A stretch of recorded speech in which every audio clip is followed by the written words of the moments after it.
Hello everyone, ಎಲ್ಲರಿಗೂ ನಮಸ್ಕಾರ. ಎಲ್ಲರೂ ಹೇಗಿದ್ದೀರಾ? ಎಲ್ಲರೂ ಚೆನ್ನಾಗಿದ್ದೀರಾ ಅಂತ ಭಾವಿಸ್ತಾ ಇವತ್ತಿನ ಈ ವಿಡಿಯೋನ ಸ್ಟಾರ್ಟ್ ಮಾಡ್ತಾ ಇದ್ದೀನಿ. ಇವತ್ತಿನ ಈ ವಿಡಿಯೋ ಏನಾದರೂ ನಿಮಗೆ ಒಂದು ಸ್ವಲ್ಪನಾದರೂ ಇಷ್ಟ ಆಗಿದ್ದರೆ ಪ್ಲೀಸ್ ಒಂದು ಲೈಕ್ ಮಾಡ್ತೀರಾ? ಮೊದಲಿಗೆ ಲಾಸ್ಟ್ ವಿಡಿಯೋದಲ್ಲಿ ನನಗೆ ಗೊತ್ತಿಲ್ಲದೆ ಒಂದು ಮಿಸ್ಟೇಕನ್ನು ಮಾಡಿಬಿಟ್ಟಿದ್ದೀನಿ. ಅದು ಏನು ಅಂತಂದರೆ ಮಂತರೆ ಹೆಸರನ್ನು ನಾನು ಮಂದರೆ ಅಂತ ಹೇಳಿದ್ದೀನಿ. ಅದು ಏನಾಯಿತು ಅಂತಂದರೆ ನಾನು ವಾಯ್ಸ್ ಓವರ್ ಕೊಡಬೇಕಾದ್ರೆ ನನಗೆ ಸಡನ್ನಾಗಿ ನೆನಪೇ ಬರ್ತಾ ಇರಲಿಲ್ಲ ಆ ಒಂದು ನೇಮು. ನನ್ನ ಹಸ್ಬೆಂಡ್ನ ಹೋಗಿ ಕೇಳಿದೆ. ಕೇಳಿದ್ದಕ್ಕೆ ಅವ್ರಿತ್ಕೊಂಡು ಮಂತರೆ ಅಂತ ಹೇಳಿದ್ರಂತೆ. ನಾನು ಅದು ಹೆಂಗೆ ಕೇಳಿಸ್ಕೊಂಡು ಏನೋ ಗೊತ್ತಿಲ್ಲ, ನಾನು ಮಂದರೆ ಅಂತ ಹೇಳ್ಬಿಟ್ಟಿದ್ದೀನಿ. ಆಮೇಲೆ ಲಾಸ್ಟ್ ವಿಡಿಯೋಗೆ ಸುದಿವ್ಯ ನಾಗೇಶ್ ಅನ್ನೋರು ಕಮೆಂಟ್ ಮಾಡಿದರು, ಅದು ಮಂದರೆ ಅಲ್ಲ ಮಂಜು ಮಂತರೆ ಅಂತಂದ್ಬಿಟ್ಟು.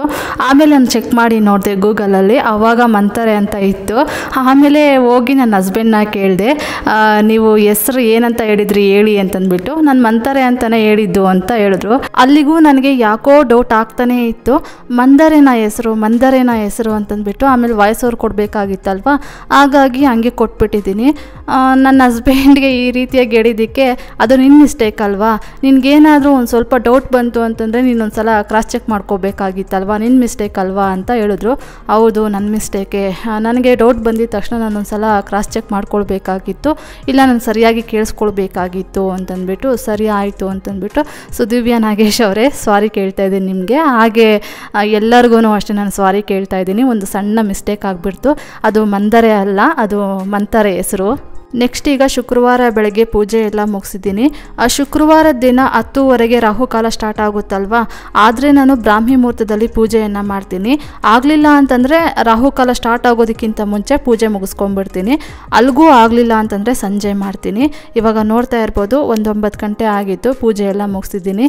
ದೇವ್ರ ಮನೆಯಲ್ಲೂ ಪೂಜೆ ಆಗಿತ್ತು, ಇಲ್ಲಿ ಹೊಸ್ಲು ಮುಂದೆ ಹತ್ರನೂ ಪೂಜೆ ಮಾಡಿದ್ದೀನಿ, ಮತ್ತು ಪಾರ್ಟಿಷನ್ ಹತ್ರ ಹೂಗಳೆಲ್ಲ ಇಟ್ಟು ಅಲಂಕಾರ ಮಾಡಿದ್ದೀನಿ.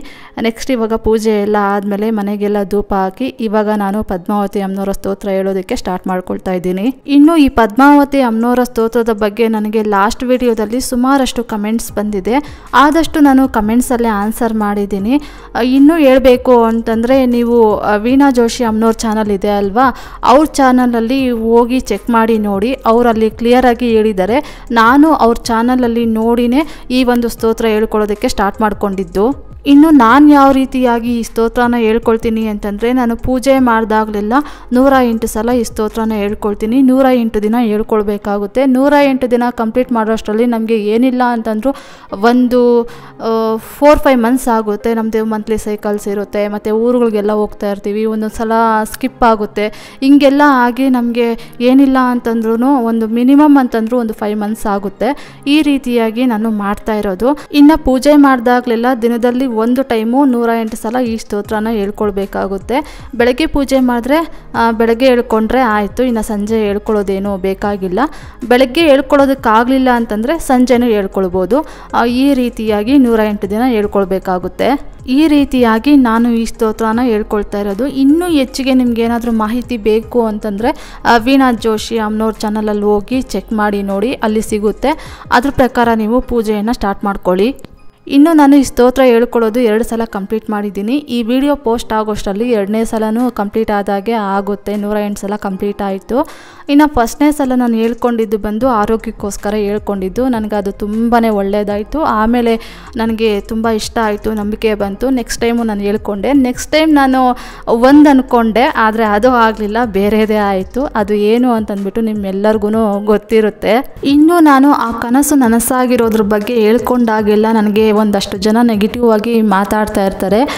ಆ ಕಷ್ಟಪಟ್ಟವರು, ಆ ನೋವನ್ನು ತಿಂದವ್ರಿಗೆ ಗೊತ್ತಿರುತ್ತೆ ಅದ್ರ ಬೆಲೆ ಏನು ಅಂತಂದ್ಬಿಟ್ಟು. ನಾನು ಯಾವತ್ತೂ ಬೇರೆ ರೀತಿಯಾಗಿ ಉದ್ದೇಶ ಇಟ್ಕೊಂಡು ಮಾತಾಡೋದಕ್ಕೆ ಹೋಗಿಲ್ಲ. ಇಷ್ಟು ಮಾತ್ರ ಆದರೂ ನನಗೆ ಜೀವನ ಸಿಕ್ಕಿದೆ ಅಲ್ಲಪ್ಪ ಅಂತಂದ್ಬಿಟ್ಟು ತೃಪ್ತಿಯಾಗಿ ನೆಮ್ಮದಿಯಿಂದ ಹೇಳ್ತಾ ಇರ್ತೀನಿ. ಇಷ್ಟು ಸಿಕ್ಕಿದೆ ಅಲ್ವಾ, ಸಾಕು ಬಿಡು, ಮುಂದಕ್ಕೇನಿದ್ರೆ ಅದಾಗಲಿ, ಇಷ್ಟು ಮಾತ್ರ ಒಂದು ಗೂಡು ಅಂತ ನಮ್ಗೆ ಆಯ್ತಲ್ವಪ್ಪ ಅಂತಂದ್ಬಿಟ್ಟು ನಾನೊಂದು ತೃಪ್ತಿಯಿಂದ ಹೇಳ್ತಾ ಇರ್ತೀನಿ ಅಷ್ಟೇ. ಬೇರೆ ಯಾವುದೇ ಉದ್ದೇಶದಿಂದ ನಾನು ಹೇಳ್ತಾ ಇರೋದಿಲ್ಲ. ಆ ಕಷ್ಟಗಳನ್ನು ಕಷ್ಟಗಳನ್ನು ಪಡ್ತಾ ಒಳಗೊಳಗೆ ಆ ನೋವನ್ನು ಅನುಭವಿಸ್ತಾ ಆ ಅವಮಾನಗಳನ್ನೆಲ್ಲ ಎದುರಿಸ್ಕೊಂಡು ಮುಂದೆ ಬಂದಿರ್ತಾರಲ್ವ, ಅವ್ರಿಗೆ ಗೊತ್ತಿರುತ್ತೆ ಅದ್ರ ಬೆಲೆ ಏನು ಅಂತಂದ್ಬಿಟ್ಟು. ಇನ್ನು ಲಾಸ್ಟ್ ವಿಡಿಯೋದಲ್ಲಿ ನನ್ನ ವಾಯ್ಸ್ ಓವರಿಂದ ಕೆಲವ್ರಿಗೆ ಬೇಜಾರಾಗಿರ್ಬೋದು. ಆದರೆ ಏನು ಮಾಡೋದು, ನಾನು ಸಾಕಷ್ಟು ನೆಗೆಟಿವ್ ಕಮೆಂಟ್ಸನ್ನು ಇತ್ತೀಚೆಗೆ ಶೇರ್ ಮಾಡ್ಕೊಳ್ಳೋದಕ್ಕೇ ಹೋಗ್ತಾ ಇಲ್ಲ. ಯಾಕಂದರೆ ನೀವು ಒಂದು ಮೋಟಿವೇಶನ್ಗೋಸ್ಕರ ನಿಮ್ಮ ವ್ಯಾಲ್ಯೂಬಲ್ ಟೈಮನ್ನು ಕೊಟ್ಟು ನನ್ನ ವೀಡಿಯೋಸನ್ನು ನೋಡಿ ಬೇಜಾರು ಕಳ್ಕೋಬೇಕು ಅಂತ ಅಂದ್ಕೊಂಡಿರ್ತೀರ. ಆದರೆ ನಾನೇ ಆ ರೀತಿಯಾಗಿ ಮಾತಾಡೋದ್ರಿಂದ ನಿಮಗೆ ಬೇಜಾರಾಗಿರ್ಬೋದು.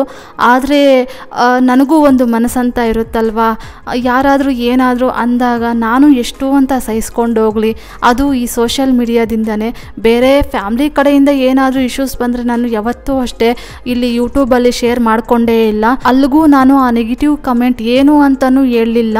ಈ ರೀತಿಯಾಗಿ ಮಾಡೋದಕ್ಕೆ ಹೋಗಬೇಡಿ, ಇದು ಒಳ್ಳೆಯದಲ್ಲ ಅಂತಂದ್ಬಿಟ್ಟು ಹೇಳೋದಕ್ಕೆ ಟ್ರೈ ಮಾಡಿದೆ ಅಷ್ಟೇ. ಆದಷ್ಟು ನಾನು ಇತ್ತೀಚೆಗೆ ಅವ್ರಿಗೆ ಕಮೆಂಟ್ಸಲ್ಲೇ ಅರ್ಥ ಮಾಡಿಸೋದಕ್ಕೆ ಟ್ರೈ ಮಾಡ್ತಾ ಇರ್ತೀನಿ. ನನ್ನ ಕ್ಯಾರೆಕ್ಟರ್ ಏನು ಅಂತಂದರೆ, ಏನೋ ತಪ್ಪಾಗಿ ಅರ್ಥ ಮಾಡ್ಕೊಂಡಿರ್ತಾರೆ, ಅವ್ರಿಗೆ ನಾನು ರಿಪ್ಲೈ ಕೊಟ್ಟು ಅರ್ಥ ಮಾಡ್ಸೋಕ್ಕೆ ಹೋದರೆ ಅವ್ರು ಅರ್ಥ ಮಾಡ್ಕೊಳ್ತಾರೇನೋ ಅಂತಂದ್ಬಿಟ್ಟು ನಾನು ಟ್ರೈ ಮಾಡ್ತಾ ಇರ್ತೀನಿ. ಆದರೆ ಅದು ತಪ್ಪು ಅಂತಂದ್ಬಿಟ್ಟು ನನಗೆ ಇತ್ತೀಚೆಗೆ ಅರ್ಥ ಆಗ್ತಾ ಇದೆ.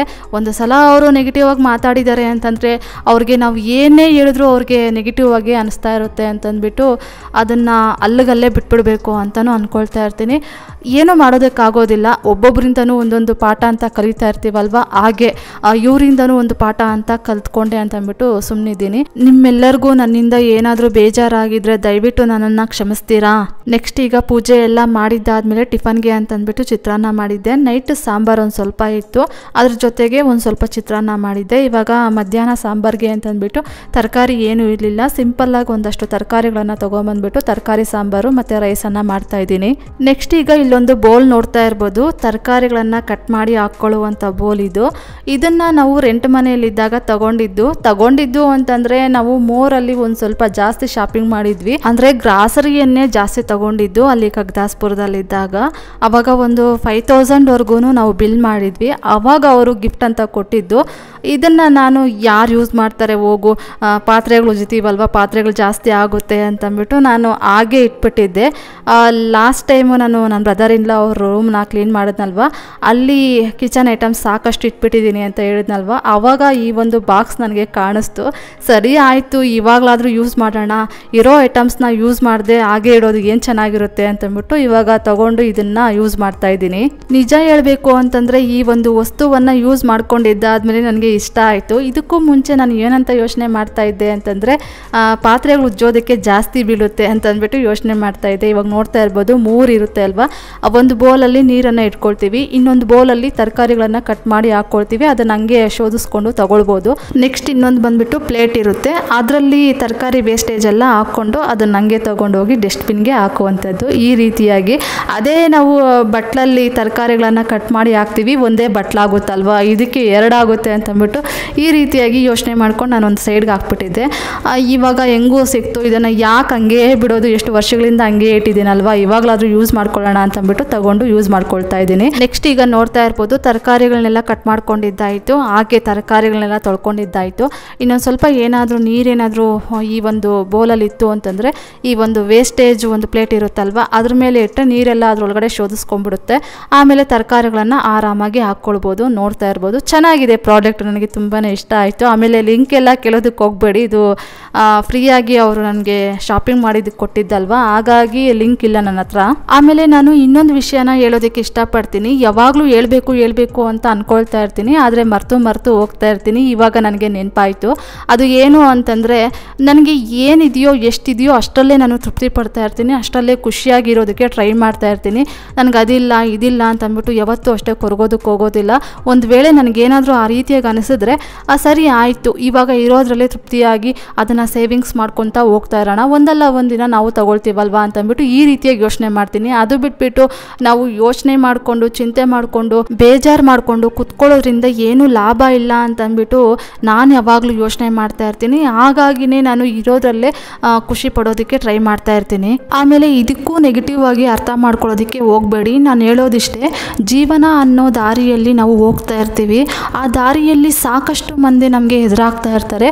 ಅದರಲ್ಲಿ ತುಂಬ ಕಷ್ಟಪಡೋರನ್ನು ನಾವು ನೋಡ್ತಾ ಇರ್ತೀವಿ, ತುಂಬ ಚೆನ್ನಾಗಿರೋರನ್ನು ನಾವು ನೋಡ್ತಾ ಇರ್ತೀವಿ. ನಾನು ನೋಡೋದು ಯಾರನ್ನು ಅಂತಂದರೆ ತುಂಬ ಕಷ್ಟಪಡೋರನ್ನು ನೋಡ್ತಾ ಇರ್ತೀನಿ.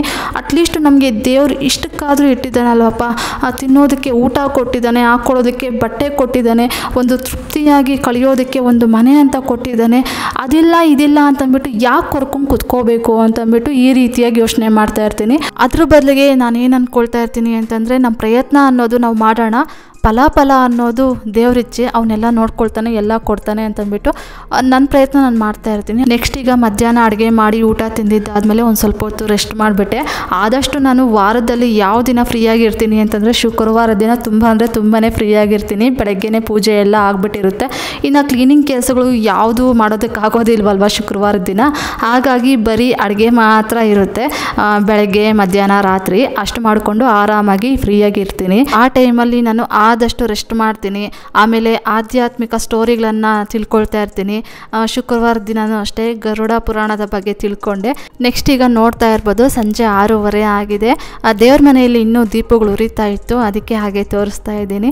ಆದಷ್ಟು ನಾನು ಬೆಳಗ್ಗೆ ದೀಪ ಹಚ್ಚಿದ್ದೀನಿ ಅಂತಂದರೆ ಸಂಜೆವರೆಗೂ ದೀಪ ಉರಿತಾನೆ ಇರುತ್ತೆ. ಒಂದು 6:45ವರೆಗೂ ದೀಪ ಸಣ್ಣದಾಗಿ ಉರಿತಾ ಇರುತ್ತೆ, ಆಮೇಲೆ ಶಾಂತ ಆಗುತ್ತೆ. ಇವಾಗ ನೋಡ್ತಾ ಇರ್ಬೋದು, ಸಂಜೆ 6 ಗಂಟೆಗೆ ಲೈಟ್ಸ್ ಎಲ್ಲ ಆನ್ ಮಾಡ್ತೀವಲ್ವ, ಒಂದು ಅರ್ಧ ಗಂಟೆ ಬಿಟ್ಟು ಎಲ್ಲ ಲೈಟ್ಸನ್ನು ಆಫ್ ಮಾಡ್ತೀವಿ. ಆವಾಗ ನೋಡ್ತಾ ಇರ್ಬೋದು ದೇವ್ರ ಮನೆಯಲ್ಲಿ ಇನ್ನೂ ದೀಪ ಅನ್ನೋದು ಉರಿತಾ ಇದೆ. ಯಾಕೆ ತೋರಿಸ್ತಾ ಇದ್ದೀನಿ ಅಂತಂದರೆ, ಬೆಳಗ್ಗೆ ಸಂಜೆ 2 ಟೈಮಲ್ಲೂ ಪೂಜೆ ಮಾಡಬೇಕಂತೆ. ಆದರೆ ನಮ್ಮ ಮನೆಯಲ್ಲಿ ಹೆಂಗೆ ಅಂತಂದರೆ, ಬೆಳಗ್ಗೆನೇ ಪೂಜೆ ಮುಗಿಸ್ಬಿಡ್ಬೇಕು. ಸಂಜೆವರೆಗೂ ನಾವು ಪೂಜೆ ಮಾಡದೆ ಹಾಗೇ ಇದ್ದರೆ ನಮ್ಮ ಮನೇಲಿ ಬೈತಾರೆ, ತಿಂದು ಮಲಗಿ ಎದ್ದು ಆಮೇಲೆ ಪೂಜೆ ಮಾಡೋದಾ ಅಂತಾರೆ. ಹಾಗಾಗಿ ಬೆಳಗ್ಗೆನೇ ಅದೊಂದು ರೀತಿಯಾಗಿ ಫ್ರೆಶ್ ಮೈಂಡ್ ಇರುತ್ತೆ, ಮತ್ತು ಉಪವಾಸ ಇದ್ದಂಗೆ ಆಗುತ್ತೆ. ಆ ಟೈಮಲ್ಲಿ ಪೂಜೆ ಮಾಡಿಬಿಟ್ಟು ಆಮೇಲೆ ಟಿಫನ್ ಮಾಡಿಕೊಂಡ್ರೆ ಒಳ್ಳೆಯದು ಅಂತ ಹೇಳ್ತಾ ಇರ್ತಾರೆ. ಇನ್ನು ಸಂಜೆ ಪೂಜೆ ಮಾಡೋದಾದರೆ ಮಾಡ್ಬೋದು, ಆದರೆ ನಾನೇನು ಮಾಡ್ತೀನಿ ಅಂತಂದರೆ ಒಂದು ಸ್ವಲ್ಪ ಹೊತ್ತು ರೆಸ್ಟ್ ಮಾಡ್ತೀನಿ. ನಮ್ಮ ಮನೆಯಲ್ಲೆಲ್ಲ ಹಾಸಿಗೆ ಮೇಲೆ ಮಲಗೋದಕ್ಕೆ ಬಿಡೋದಿಲ್ಲ, ಅಂದರೆ ನಿದ್ದೆ ಏನೂ ಮಾಡೋದಿಲ್ಲ, ನನಗೆ ಬರೋದೂ ಇಲ್ಲ ಬೆಳಗ್ಗೆ ಟೈಮ್ ನಿದ್ದೆ. ಹಾಗಾಗಿ ನಾನು ಕೆಲಸಗಳೆಲ್ಲ ಮಾಡಿಕೊಂಡು ಒಂದು ಸ್ವಲ್ಪ ಹೊತ್ತು ಬೆಡ್ ಮೇಲೆ ಮಲಗಿ ರಿಲ್ಯಾಕ್ಸ್ ಮಾಡ್ತೀನಿ. ಅದಕ್ಕೆ ನಮ್ಮ ಮನೆಯಲ್ಲಿ ಬೆಡ್ ಮೇಲೆ ಮಲಗಿ ಆಮೇಲೆ ಸಂಜೆ ಕೈಕಾಲು ಮುಖ ತೊಳ್ಕೊಂಡು ದೀಪ ಹಚ್ಚಿ ಪೂಜೆ ಮಾಡೋದು ಅಷ್ಟಾಗಿ ಒಳ್ಳೆಯದಲ್ಲ ಅಂತ ಹೇಳ್ತಾ ಇರ್ತಾರೆ.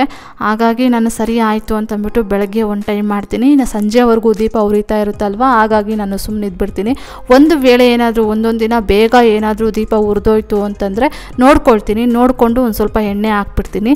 ಈ ರೀತಿಯಾಗಿ ಮಾಡ್ತೀನಿ. ಆಮೇಲೆ ನಮ್ಮ ಮನೆಯಲ್ಲಿ ಹೆಂಗೆ ಅಂತಂದರೆ, ಈ ರೆಸ್ಟ್ ಮಾಡೋ ವಿಚಾರದಲ್ಲಿ ನನಗೊಂದು ಸ್ವಲ್ಪ ಎಕ್ಸ್ಕ್ಯೂಸ್ ಇದೆ. ಆದಷ್ಟು ರೆಸ್ಟ್ ಮಾಡು ಅಂತಂದ್ಬಿಟ್ಟು ಎಲ್ಲರೂ ಹೇಳ್ತಾ ಇರ್ತಾರೆ. ಅದಕ್ಕೆ ನಾನು ಅವಾಗ ಅವ್ರಿಗೆ ಹೇಳ್ತಾನೆ ಇರ್ತೀನಿ, ನೀವೆಲ್ಲ ರೆಸ್ಟ್ ಮಾಡಿ ಅಂತ ಹೇಳ್ತಾ ಇರ್ತೀರ. ನಾನು ರೆಸ್ಟ್ ಮಾಡಿನೇ ಇಂತೀಚೆಗೊಂದು ಸ್ವಲ್ಪ ದಪ್ಪ ಆಗ್ತಾ ಇದ್ದೀನಿ, ಅದು ಬೇರೆ ಒಂದು ಸ್ವಲ್ಪ ನೆಮ್ಮದಿ ಅಂತ ತೊಗೊಂಡ್ಬಿಟ್ಟಿದ್ದೀನಿ, ಅದಕ್ಕೆ ದಪ್ಪ ಆಗ್ತಾ ಇದ್ದೀನಿ ಅಂತ ಹೇಳ್ತಾ ಇರ್ತೀನಿ. ಅದಕ್ಕೆ ಅವರು ಹಾಗೇನಿಲ್ಲಮ್ಮ, ಮೀಡಿಯಮ್ಮಾಗೆ ಇದೆಯಾ, ದಪ್ಪ ಅಂತಲೂ ಇಲ್ಲ ಸಣ್ಣ ಅಂತಲೂ ಇಲ್ಲ ಅಂತಂದ್ಬಿಟ್ಟು ಹೇಳ್ತಾ ಇರ್ತಾರೆ. ನೆಕ್ಸ್ಟ್ ಈಗ ಬಟ್ಟೆಗಳನ್ನೆಲ್ಲ ತೊಗೊಂಬಂದು ಚೇರ್ ಮೇಲೆ ಹಾಕ್ಕೊಂಡ್ಬಿಟ್ಟೆ, ಯಾಕಂದರೆ ಒಂದು ಸ್ವಲ್ಪ ಮಳೆ ಮೋಡ ಆಗಿತ್ತು. ಇನ್ನು ಮಳೆ ಹನಿಗಳೇನಾದರೂ ಸ್ಟಾರ್ಟ್ ಆಗುತ್ತೇನೋ ಅಂತಂದ್ಬಿಟ್ಟು ಚೇರ್ ಮೇಲೆ ಹಾಕ್ಕೊಂಡು ಇವಾಗ ಬಟ್ಟೆಗಳನ್ನೆಲ್ಲ ಫೋಲ್ಡ್ ಮಾಡಿ ವಾರ್ಡ್ರೋಬಲ್ಲಿ ಜೋಡಿಸಿಡ್ತಾ ಇದ್ದೀನಿ. ಈ ಬಟ್ಟೆಗಳನ್ನು ಫೋಲ್ಡ್ ಮಾಡಿ ವಾರ್ಡ್ರೋಬಲ್ಲಿ ಜೋಡಿಸಿಡ್ಬೇಕಾದ್ರೆ ಯಾವಾಗಲೂ ನನ್ನ ಹಸ್ಬೆಂಡ್ ಹತ್ರ ಒಂದು ಸಣ್ಣದಾಗಿ ಕೋಳಿ ಜಗಳ ಆಗ್ತಾ ಇರುತ್ತೆ. ಅದು ಏನು ಅಂತಂದರೆ, ಯಾಕೆ ನೀವು ಈ ರೀತಿಯಾಗಿ ಬಟ್ಟೆಗಳನ್ನು ಕೋಳಿ ಕೆದಕ್ದಂಗೆ ಅಂತಂದ್ಬಿಟ್ಟು ಕೇಳ್ತಾನೆ ಇರ್ತೀನಿ. ಅವ್ರು ಅದಕ್ಕೆ ನನ್ನ ಇಷ್ಟ, ನನಗೆ ಯಾವ ಬಟ್ಟೆ ಇಷ್ಟ ಆಗುತ್ತೋ ಆ ಬಟ್ಟೆಯನ್ನು ಹಾಕ್ಕೊಂಡು ಹೋಗಿರ್ತೀನಿ, ನೀನು ಇದೆಯಲ್ವಾ ಜೋಡಿಸಿಡು ಮತ್ತೆ ಅಂತಂದ್ಬಿಟ್ಟು ಹೇಳ್ತಾ ಇರ್ತಾರೆ. ಹಂಗೆ ತೆಗೆದು ಹಂಗೆ ಜೋಡಿಸಿಡ್ಬೋದಲ್ವಾ ಅಂತಂದರೆ, ಇಲ್ಲ ನಾನು ಹಂಗೆ ಏನಿವಾಗ ಅಂತಂದ್ಬಿಟ್ಟು ಸುಮ್ಮನೆ ಅವರು ಕಿಂಡಲಾಗಿ ಮಾತಾಡ್ತಾ ಇರ್ತಾರೆ. ನಾನು ಅದಕ್ಕೆ ಸರಿ ಆಯಿತು, ಗೊತ್ತಿದ್ದು ನಾನು ಮತ್ತೆ ನಿಮ್ಮನ್ನು ಕೇಳ್ತೀನಲ್ವಾ ಅಂತಂದ್ಬಿಟ್ಟು ಇನ್ನೇನು ಮಾಡೋದಕ್ಕಾಗೋದಿಲ್ಲ ಅಂತಂದ್ಬಿಟ್ಟು ಜೋಡಿಸಿಡ್ಬೇಕಾದ್ರೆ ಒಂದು ಸ್ವಲ್ಪ ಬಟ್ಟೆಗಳನ್ನೆಲ್ಲ ಮತ್ತೆ ಚೆನ್ನಾಗಿ ಜೋಡಿಸಿಡ್ತೀನಿ. ನೆಕ್ಸ್ಟ್ ಇವಾಗ ಬಟ್ಟೆಗಳನ್ನೆಲ್ಲ ಜೋಡಿಸಿಟ್ಟಿದ್ದಾದಮೇಲೆ ಮಧ್ಯಾಹ್ನ ತರಕಾರಿ ತೊಗೊಂಬಂದಿದ್ವಿ. ಸಾಂಬಾರಿಗೆ ಹಂಗೆ ತೊಗೊಂಡು ಯೂಸ್ ಮಾಡ್ಕೊಂಡಿದ್ದೆ. ಈ ಬುಟ್ಟಿನೆಲ್ಲ ಒಂದು ಸ್ವಲ್ಪ ಒರೆಸ್ಬೇಕಾಗಿತ್ತು, ಹಾಗಾಗಿ ಬ್ಯಾಗಲ್ಲಿ ಹಾಗೆ ತರಕಾರಿಗಳನ್ನು ಇಟ್ಟಿದ್ದೆ. ಇವಾಗ ಈ ಬುಟ್ಟಿನೆಲ್ಲ ನೀಟಾಗಿ ಒರೆಸಿ ಈ ತರಕಾರಿಗಳನ್ನೆಲ್ಲ ಈ ಬುಟ್ಟಿ ಒಳಗಡೆ ಹಾಕ್ತಾಯಿದ್ದೀನಿ. ಅಂದರೆ ಈರುಳ್ಳಿ, ಬೆಳ್ಳುಳ್ಳಿ, ಟೊಮೊಟೊ ಹಣ್ಣು ಈ ರೀತಿಯಾಗಿ. ಇನ್ನು ಮಾಮೂಲಿ ತರಕಾರಿಗಳನ್ನು ಫ್ರಿಜ್ಜಲ್ಲಿ ಇಡ್ತೀನಿ. ಇವತ್ತೊಂದು ಸ್ವಲ್ಪ ಚಿಕ್ಕದಾಗೆ ತರಕಾರಿಗಳನ್ನು ತೊಗೊಂಬಂದಿದ್ದೀನಿ, ಇಲ್ಲೇ ಮನೆ ಹತ್ರನೇ ಹೋಗಿ ತೊಗೊಂಬಂದ್ವಿ. ಇನ್ನೇನು ನನ್ನ ಬ್ರದರ್ ಇನ್ ಲಾ ಅವ್ರು ಬರ್ತಾರಲ್ವ, ಹಾಗಾಗಿ ಒಂದು ಸ್ವಲ್ಪ ಗ್ರಾಸರಿಯನ್ನೆಲ್ಲ ತೊಗೊಳ್ಬೇಕು, ಆಮೇಲೆ ತರಕಾರಿಗಳನ್ನೆಲ್ಲ ತೊಗೊಳ್ಬೇಕು. ಯಾಕಂದರೆ ನಮ್ಮ ಅತ್ತೆ ಮಾವನವರೆಲ್ಲ ಅವರೆಲ್ಲ ಬರ್ತಾರೆ. ಅವ್ರು ಬಂದರೆ ಒಂದು 1 ಡೇ 2 ಡೇ ಇರ್ಬೋದೇನೋ. ಆಮೇಲೆ ನಮ್ಮ ಬ್ರದರ್ ಇನ್ ಲಾ ಅವರು ಬರ್ತಾರೆ. ಅವ್ರಿಗೊಂದು ವಾರದವರೆಗೂ ಜೆಟ್ಲಾಕಿರುತ್ತೆ. ಇನ್ನು ಟಿಫನ್ ತಿಂತಾರೋ ಗೊತ್ತಿಲ್ಲ, ಮಧ್ಯಾಹ್ನ ಊಟಕ್ಕೆ ಎದ್ದೇಳ್ತಾರೋ ಗೊತ್ತಿಲ್ಲ, ರಾತ್ರಿ ಊಟಕ್ಕೆ ಎದ್ದೇಳ್ತಾರೋ ಗೊತ್ತಿಲ್ಲ. ನಾನು ಅಡುಗೆ ಮಾಡಿರೋದು ಇಟ್ಬಿಡ್ಬೇಕಲ್ವ, ಹಾಗಾಗಿ ಅವಾಗೆಲ್ಲ ಗ್ರಾಸರಿನ ತೊಗೊಂಬಂದರೆ ಆಯಿತು ಅಂತಂದ್ಬಿಟ್ಟು ಇವಾಗ ಸ್ವಲ್ಪನೇ ತರಿಸ್ಕೊಳ್ತಾ ಇದ್ದೀನಿ. ಸೋಮವಾರ ಇಲ್ಲಾಂತಂದರೆ ಮಂಗಳವಾರ ಗ್ರಾಸರಿಯನ್ನೆಲ್ಲ ಬುಕ್ ಮಾಡಬೇಕು. ಆಮೇಲೆ ತರಕಾರಿಗಳನ್ನು ಅಷ್ಟೇ ಎಲ್ಲ ತೊಗೊಂಬರಬೇಕು. ಆಮೇಲೆ ಇನ್ನೊಂದೇನು ಅಂತಂದರೆ, ಇನ್ನು ಮುಂದಕ್ಕೆ ವೀಡಿಯೋಸ್ಗಳನ್ನು ನಾನು ಹೆಂಗೆ ಹಾಕ್ತೀನೋ ಏನೋ ಅಂತಂದ್ಬಿಟ್ಟು ನನಗೆ ಗೊತ್ತಿಲ್ಲ. ಟೈಮಿಂಗ್ಸ್ ಅಂತೂ ಇದೇ ಇರುತ್ತೆ. ಮಾರ್ನಿಂಗ್ 11 ಗಂಟೆಗೆ ನಾನು ವೀಡಿಯೋನ ಹಾಕ್ತೀನಿ ಅಂತಂದರೆ ನನಗೆ ಹಿಂದಿನ ದಿನ ವೀಡಿಯೋ ಎಲ್ಲ ರೆಡಿ ಆಗಿರುತ್ತೆ. ವಾಯ್ಸ್ ಓವರ್ ಕೊಟ್ಬಿಟ್ಟು ನಾನು ಶೆಡ್ಯೂಲ್ ಮಾಡಿಬಿಡ್ತೀನಿ. 11 ಗಂಟೆಗೆ ಇರುತ್ತೆ. ಆದರೆ ದಿನಗಳು ಮಾತ್ರ ನಾನು ಮಿಸ್ ಆಗುತ್ತೇನೋ ಅಂತ ಅಂದ್ಕೊಳ್ತಾ ಇದ್ದೀನಿ. ಅಂದರೆ ಇವಾಗ 2 ಡೇಸ್ಗೊಂದು ವೀಡಿಯೋ ಅಂತ ಹಾಕ್ತಾ ಇದ್ದೀನಿ. ಆವಾಗ 3 ಡೇಸ್ ಆಗುತ್ತೋ 4 ಡೇಸ್ ಆಗುತ್ತೋ ನನಗೆ ಗೊತ್ತಿಲ್ಲ. ನಾನು ನನ್ನ ಅನುಕೂಲ ನೋಡ್ಕೊಂಡು ನಾನು ಹಾಕೋದಕ್ಕೆ ಟ್ರೈ ಮಾಡ್ತೀನಿ. ನನಗೆ ವೀಡಿಯೋಸ್ ಮಾಡೋದಕ್ಕೆ ಮತ್ತು ವಾಯ್ಸ್ ಓವರ್ ಕೊಟ್ಬಿಟ್ಟು ಯೂಟ್ಯೂಬ್ಗೆ ವೀಡಿಯೋಗಳು ಹಾಕೋದಕ್ಕೆ ತೊಂದರೆ ಏನೂ ಇಲ್ಲ. ಆದರೆ ನಮಗೊಂದಿಷ್ಟು ಫ್ರೀಡಮ್ ಅಂತ ಅವ್ರು ಕೊಟ್ಟಿರ್ತಾರೆ. ಅದನ್ನು ತುಂಬ ನಾನು ಅಡ್ವಾಂಟೇಜಸ್ ಆಗಿ ತೊಗೊಳ್ಬಾರ್ದು ಅಂತಂದ್ಬಿಟ್ಟು ನಾನು ಯಾವಾಗಲೂ ಅಂದ್ಕೊಳ್ತಾ ಇರ್ತೀನಿ. ಹಾಗಾಗಿಯೇ ನಾನು ತುಂಬ ಬೇರೆಯವ್ರಿಗೆ ಇರಿಟೇಷನ್ ಆಗೋ ರೀತಿಯಾಗಿ ನಾನು ನಡ್ಕೊಳ್ಬಾರ್ದು ಅಂತಂದ್ಬಿಟ್ಟೆ ಹೇಳ್ತಾ ಇರೋದು. ದಿನಗಳು ಹೆಂಗಾಗುತ್ತೋ ಏನೋ ನನಗೆ ಗೊತ್ತಿಲ್ಲ. ನಾನು ಅಂದ್ಕೊಳ್ತಾ ಇದ್ದೀನಿ ವಾರದಲ್ಲಿ ಇಂತಿಂಥ ದಿನಗಳು ಅಂತಂದ್ಬಿಟ್ಟು ಫಿಕ್ಸ್ ಮಾಡಿ ಇಟ್ಕೊಳ್ತೀನೋ ಏನೋ ಮುಂದಕ್ಕೆ ಅಂತ ಅಂದ್ಕೊಳ್ತಾ ಇರ್ತೀನಿ. ಯಾಕಂದರೆ ಸ್ಟಾರ್ಟಿಂಗಲ್ಲಿ ನಾನು ಡೈಲಿ ವೀಡಿಯೋಗಳನ್ನು ಹಾಕ್ತಾ ಇದ್ದೆ. ಆಮೇಲೆ ಬರ್ತಾ ಡೇ ಬೈ ಡೇ ವೀಡಿಯೋಗಳನ್ನು ಹಾಕೋದಕ್ಕೆ ಸ್ಟಾರ್ಟ್ ಮಾಡಿಕೊಂಡೆ.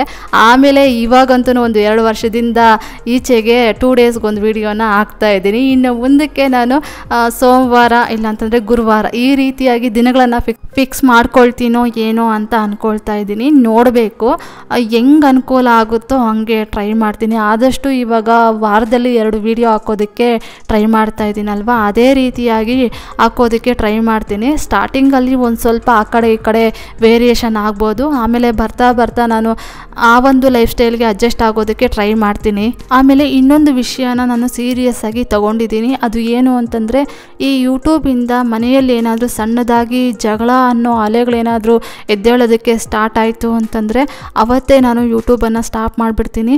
ನನಗೇನು ಬೇಜಾರಾಗುತ್ತೆ ಆವಾಗ ಅಂತಂದರೆ, ನಾನು ಈ ಯೂಟ್ಯೂಬಿಂದ ಒಳ್ಳೆ ಫ್ರೆಂಡ್ಸ್ಗಳನ್ನು ಪಡ್ಕೊಂಡಿದ್ದೀನಿ, ಅಕ್ಕಂದರನ್ನು ಪಡ್ಕೊಂಡಿದ್ದೀನಿ, ಮತ್ತು ತಂಗಿಯರು, ನನಗೆ ಒಳ್ಳೆ ಮನಸ್ಸಿರೋ ವ್ಯಕ್ತಿಗಳು ನನಗೆ ಸಿಕ್ಕಿದ್ದಾರೆ. ಅವ್ರನ್ನೆಲ್ಲ ಮಿಸ್ ಮಾಡ್ಕೊಳ್ತೀನೇನೋ ಅಂತ ಅಂದ್ಕೊಳ್ತಾ ಇರ್ತೀನಿ. ಅದೊಂದೇ ಬೇಜಾರಾಗೋದು. ಅದು ಬಿಟ್ಟರೆ ಇನ್ನೇನು ಬೇಜಾರಂತ ಆಗೋದಿಲ್ಲ ನನಗೆ. ಹಾಗೆ ಆಗೋದಿಲ್ಲ ಅಂತಲೂ ಅಂದ್ಕೊಳ್ತಾ ಇರ್ತೀನಿ ಕೆಲವು ಸಲ. ಯಾಕಂದರೆ ನನ್ನ ಮೇಲೆ ಒಂದು ಒಳ್ಳೆ ಒಪಿನಿಯನ್ ಇದೆ ಎಲ್ಲರಿಗೂ. ಏನೋ ಒಂದು ಮಾತಾಡ್ತಾಳೆ ಅಂತಂದರೆ ಅದಕ್ಕೆ ಹಿಂದು ಮುಂದೆ ನೋಡಿ ಮಾತಾಡ್ತಾಳೆ, ದುಡುಕಿ ಮಾತಾಡೋದಕ್ಕೆ ಹೋಗೋದಿಲ್ಲ ಅಂತಂದ್ಬಿಟ್ಟು ನಂಬಿಕೆ ಇಟ್ಟಿದ್ದಾರೆ. ಆದ್ರೂ ಒಂದೊಂದು ಸಲ ಏನಾದರೂ ಆ ರೀತಿಯಾಗಿ ಮಾತಾಡ್ತಾ ಇದ್ದಾರೆ, ಈ ರೀತಿಯಾಗಿ ಮಾತಾಡ್ತಾ ಇದ್ದಾರೆ ಅಂತಂದ್ಬಿಟ್ಟು ಏನಾದರೂ ಮನಸ್ತಾಪಗಳು ಬರೋದಕ್ಕೆ ಸ್ಟಾರ್ಟ್ ಆಯಿತು ಅಂತಂದರೆ ಆವಾಗ ಬೇಡ ಅಂತಂದ್ಬಿಟ್ಟು ನಾನೇ ಡಿಸೈಡ್ ಮಾಡ್ಕೊಂಡಿದ್ದೀನಿ. ಆಮೇಲೆ ನನ್ನ ಜೊತೆ ನಾನೇ ಒಂದೊಂದು ಸಲ ಮಾತಾಡ್ಕೊಳ್ತಾ ಇರ್ತೀನಿ, ಹಂಗಾಗೋದು ಬೇಡ, ಒಳ್ಳೆ ಫ್ರೆಂಡ್ಸ್ ಸಿಕ್ಕಿದ್ದಾರೆ, ನಾನು ವಾರದಲ್ಲಿ 2 ವಿಡಿಯೋ ಅಲ್ವಾ ಹಾಕೋದು, ಟೈಮ್ ಇರುತ್ತಲ್ವ, ಫ್ರೀ ಟೈಮಲ್ಲಿ ಎಡಿಟಿಂಗ್ ಮಾಡ್ಕೊಳ್ಳೋಣ, ಫ್ರೀ ಟೈಮಲ್ಲಿ ವಾಯ್ಸ್ ಓವರ್ ಕೊಡೋಣ, ಆಮೇಲೆ ನನ್ನ ಕೆಲಸಗಳೆಲ್ಲ ಮುಗಿದ ಮೇಲೆ ಶೆಡ್ಯೂಲ್ಡ್ ಮಾಡಿ ಇಡೋಣ, ಈ ರೀತಿಯಾಗಿ ಟೈಮಿಂಗ್ಸನ್ನು ಫಿಕ್ಸ್ ಮಾಡ್ಕೊಳ್ಳೋಣ, ಹಂಗಾಗಲಿ ಅಪ್ಪ ಅಂತಂದ್ಬಿಟ್ಟು ದೇವ್ರ ಹತ್ರ ಕೇಳಿಕೊಂಡು ಹಂಗಾಗೋದೇನು ಬೇಡ ಅಂತಂದ್ಬಿಟ್ಟು ಅಂದ್ಕೊಳ್ತಾ ಇರ್ತೀನಿ. ನೆಕ್ಸ್ಟ್ ಇವಾಗ ತರಕಾರಿಗಳನ್ನೆಲ್ಲ ಜೋಡಿಸಿಟ್ಕೊಂಡಿದ್ದಾದಮೇಲೆ ಹಂಗೆ ಮಧ್ಯಾಹ್ನ ಸಾಂಬಾರು ಮಾಡಿದ್ನಲ್ವ, ಅದೇ ಸಾಂಬಾರಿತ್ತು ಮತ್ತು ರೈಸೂ ಇತ್ತು. ಅದಕ್ಕೆ ಚಿಕ್ಕದಾಗಿ 1-2 ಮುದ್ದೆಗಳನ್ನು ಮಾಡಿ ಹಂಗೆ ಪಾತ್ರೆಗಳೆಲ್ಲ ವಾಶ್ ಮಾಡಿಟ್ಟು ಇವಾಗ ಕಿಚನ್ ಕೌಂಟರ್ ಟಾಪ್ ಎಲ್ಲ ಒರೆಸ್ಕೊಂಡು ಬರ್ತಾಯಿದ್ದೀನಿ. ಶುಕ್ರವಾರದ ದಿನ ನಾನು ಗ್ಯಾಸ್ ಸ್ಟವ್ ಏನೂ ಒರೆಸೋದಕ್ಕೆ ಹೋಗೋದಿಲ್ಲ. ಅವತ್ತು ರಂಗೋಲಿ ಎಲ್ಲ ಹಾಕ್ಬಿಟ್ಟು ಗಂಧ ಕುಂಕುಮ ಎಲ್ಲ ಇಟ್ಟು ಪೂಜೆ ಮಾಡಿರ್ತೀನಿ. ಹಾಗಾಗಿ ಶನಿವಾರ ಬೆಳಗ್ಗೆ ನಾನು ಗ್ಯಾಸ್ ಸ್ಟವ್ನ ಒರೆಸ್ಕೊಳ್ತೀನಿ. ನೀಟಾಗಿತ್ತು ಅಂತಂದರೆ ಶನಿವಾರ ನೈಟು ಎಲ್ಲ ಕೆಲಸಗಳು ಮುಗಿದ ಮೇಲೆ ನೈಟು ಕಿಚನ್ ಕ್ಲೀನಿಂಗ್ ಕೆಲಸ ಅಂತ ಮಾಡ್ತೀನಲ್ವ, ಅವಾಗೇ ಎಲ್ಲ ನೀಟಾಗಿ ಒರೆಸ್ಕೊಂಡ್ಬಿಡ್ತೀನಿ. ನೆಕ್ಸ್ಟ್ ಈಗ ಕಿಚನ್ ಕ್ಲೀನ್ ಮಾಡಿರೋ ಬಟ್ಟೆಗಳನ್ನೆಲ್ಲ ನೀರಲ್ಲಿ ಹಂಗೆ ಒಂದು ಸಲ ವಾಶ್ ಮಾಡಿ ಒಣಗಾಕ್ಬಿಡ್ತೀನಿ ಯುಟಿಲಿಟಿಯಲ್ಲಿ. ಇವಾಗ ಲೈಟ್ಸ್ ಎಲ್ಲ ಆಫ್ ಮಾಡಿಕೊಂಡು ಟೆರೇಸ್ ಮೇಲೆ ಒಂದು ಅರ್ಧ ಗಂಟೆ ಹೋಗಿ ವಾಕ್ ಮಾಡ್ಕೊಂಡು ಬರ್ತೀವಿ. ನೈಟ್ ಊಟ ಆದಮೇಲೆ ಒಂದು ಸ್ವಲ್ಪ ಹೊತ್ತು ವಾಕ್ ಮಾಡೋ ಕೆಲಸನೆಲ್ಲ ಒಂದು 8:45-9 ಗಂಟೆ ಒಳಗಡೆ ಮುಗಿಸ್ಬಿಡ್ತೀವಿ. 7:15ಗೆಲ್ಲ ನಾವು ಊಟನ ಮುಗಿಸ್ಕೊಳ್ತೀವಿ. ಒಂದು ಅರ್ಧ ಗಂಟೆ ಕಿಚನ್ ಕ್ಲೀನಿಂಗ್ ಕೆಲಸ ಇರುತ್ತೆ. ಆಮೇಲೆ ಟೆರೇಸ್ ಮೇಲೆ ಹೋಗಿ ಒಂದು ಅರ್ಧ ಗಂಟೆ ವಾಕ್ ಮಾಡ್ಕೊಂಡು ಬರ್ತೀವಿ. ಮಾಡ್ತೀವಿ. 8:45 9 ಗಂಟೆ ಆಗಿರುತ್ತೆ. ಆಮೇಲೆ 1 ಅವರ್ ಇಲ್ಲ ಅಂತಂದರೆ 1.5 ಅವರ್ ಹಂಗೆ ಮೂವಿ ನೋಡೋದು, ಇಲ್ಲಾಂತಂದರೆ ಮೊಬೈಲಲ್ಲಿ ಯಾವುದಾದ್ರೂ ವೀಡಿಯೋಸ್ ನೋಡೋದು, ಈ ರೀತಿಯಾಗಿ ಮಾಡಿಕೊಂಡು ಒಂದು 10:30 11 ಗಂಟೆಗೆಲ್ಲ ಮಲಗಿಬಿಡ್ತೀವಿ. ನೆಕ್ಸ್ಟ್ ಇವಾಗ ಶನಿವಾರ ಬೆಳಗ್ಗೆ ಮನೆ ಕೆಲಸಗಳೆಲ್ಲ ಮುಗಿಸಿ ಸ್ನಾನ ಮಾಡ್ಕೊಂಡು ಬಂದು ಇವಾಗ ಟಿ ವಿಯಲ್ಲಿ ವಿಷ್ಣು ಸಹಸ್ರನಾಮ ಹಾಕ್ಕೊಂಡು ಆಮೇಲೆ ಪೂಜೆಗೆಲ್ಲ ರೆಡಿ ಮಾಡ್ಕೊಳ್ಳೋಣ ಅಂತಂದ್ಬಿಟ್ಟು ಟಿ ವಿ ಆನ್ ಮಾಡಿ ಇವಾಗ ಸಹಸ್ರನಾಮನ ಹಾಕ್ಬಿಟ್ಟು ಇವಾಗ ದೇವ್ರ ಮನೆಯಲ್ಲಿ ಹಿಂದಿನ ದಿನ ಇಟ್ಟಿರುವಂತಹ ಹೂಗಳನ್ನೆಲ್ಲ ತೆಗಿತಾ ಇದ್ದೀನಿ. ಇವತ್ತು ಪೂಜೆನ ನಾನೇ ಮಾಡಬೇಕಾಗಿತ್ತು, ಯಾಕಂದರೆ ನನ್ನ ಹಸ್ಬೆಂಡ್ ಒಂದು ಸೈಟ್ ವಿಸಿಟ್ ಇದೆ ಅಂತಂದ್ಬಿಟ್ಟು ಅವರು ಬೆಳಗ್ಗೆನೇ ಹೋಗಿದ್ರು. ಹಾಗಾಗಿ ಸರಿ ಆಯಿತು ಅಂತಂದ್ಬಿಟ್ಟು ನಾನೇ ಮಾಡ್ತಾ ಇದ್ದೀನಿ. ಇನ್ನು ಪೂಜೆ ಮಾಡಿಕೊಂಡು ಹೋದರೆ ಅವ್ರಿಗೆ ಲೇಟ್ ಆಗಿಬಿಡುತ್ತೆ ಅಂತಂದ್ಬಿಟ್ಟು ಅವರು ಟಿಫನ್ ಮಾಡಿಕೊಂಡು ಹೋಗಿದ್ರು. ಇವಾಗ ನಾನೇ ಪೂಜೆಗೆಲ್ಲ ರೆಡಿ ಮಾಡಿಕೊಂಡು ಪೂಜೆ ಮಾಡ್ತಾ ಇದ್ದೀನಿ. ಈಗ ದೇವ್ರ ಮನೆಯಲ್ಲಿ ಪೂಜೆಗೆಲ್ಲ ರೆಡಿ ಮಾಡಿದ್ದಾಯಿತು. ಇವಾಗ ಹೊಸ್ಲು ಒರೆಸಿ ಹೊಸ್ಲಿಗೆ ಅರ್ಶಿನ ಕುಂಕುಮ ಇಟ್ಟು ರಂಗೋಲಿಯನ್ನು ಹಾಕ್ತಾ ಇದ್ದೀನಿ. ಈಗ ಇನ್ನೇನು ನವರಾತ್ರಿಗಳು ಸ್ಟಾರ್ಟ್ ಆಗ್ತಾ ಇದೆ ಅಲ್ವಾ, ಪ್ರತಿದಿನ ನಾವು ಹೊಸ್ಲು ಪೂಜೆಯನ್ನು ಮಾಡಬೇಕಾಗುತ್ತಲ್ವ. ಹಾಗಾಗಿ ಹೊಸ್ಲು ಮೇಲೆ ರಂಗೋಲಿಗಳನ್ನು ಡಿಸೈನ್ ಆಗಿ ಹಾಕಬೇಕಾಗುತ್ತೆ. ಹಾಗಾಗಿ ಒಂದು ಕ್ಲಿಪ್ಪಿಂಗ್ಸನ್ನು ಹಾಗೆ ಶೇರ್ ಮಾಡ್ಕೊಳ್ತಾ ಇದ್ದೀನಿ. ನಾನು ಈ ರೀತಿಯಾಗಿ ಹೊಸ್ಲು ಮೇಲೆ ರಂಗೋಲಿಯನ್ನು ಹಾಕ್ತಾ ಇದ್ದೀನಿ ಅಂತಂದ್ಬಿಟ್ಟು. ಇನ್ನು ಹೊಸ್ಲು ಮುಂದೆ ದೊಡ್ಡದಾಗಿ ರಂಗೋಲಿಯನ್ನು ಹಾಕಿದ್ರೆ ನನ್ನ ಹಸ್ಬೆಂಡ್ ಬೈತಾ ಇರ್ತಾರೆ. ಯಾಕಂದರೆ ಓಡಾಡಬೇಕಾದ್ರೆ ಆ ರಂಗೋಲಿಯನ್ನೆಲ್ಲ ತುಳ್ಕೊಂಡು ಒಳಗಡೆ ಬರಬೇಕು, ಹೊರಗಡೆ ಹೋಗಬೇಕು, ಚಿಕ್ಕದಾಗಿ ಹಾಕು ಅಂತ ಹೇಳ್ತಾರೆ. ಹಾಗಾಗಿ ನಾನು ಆದಷ್ಟು ಈ ಹೊಸ್ಲಿಗೆ ಟಚ್ ಆಗೋ ರೀತಿಯಾಗಿ ರಂಗೋಲಿಗಳನ್ನು ಹಾಕ್ತಾ ಇರ್ತೀನಿ. ಶುಕ್ರವಾರ ದಿನ ಕಮಲದ ರಂಗೋಲಿಯನ್ನು ಹಾಕ್ತೀನಿ. ಇನ್ನು ಉಳ್ದಂತೆ ಸಿಂಪಲಾಗಿ ಹಾಕ್ತಾ ಇರ್ತೀನಿ. ದೊಡ್ಡದಾಗೆಲ್ಲ ಅಪಾರ್ಟ್ಮೆಂಟ್ಗಳಲ್ಲಿ ಹಾಕೋದಕ್ಕಾಗೋದಿಲ್ವಲ್ಲ, ಹಾಗಾಗಿ ಸಿಂಪಲಾಗಿ ಈ ರೀತಿಯಾಗಿ ರಂಗೋಲಿಗಳನ್ನು ಹಾಕ್ತಾ ಇರ್ತೀನಿ. ಇನ್ನು ಈ ಒಂದು ರಂಗೋಲಿ ಡಿಸೈನ್ ಏನಾದರೂ ನಿಮಗೆ ಇಷ್ಟ ಆಗಿದ್ರೆ ನಿಮ್ಮ ಮನೆ ಹೊಸ್ಲು ಮೇಲೇನೂ ಈ ರಂಗೋಲಿ ಡಿಸೈನ್ನ ಹಾಕಿ.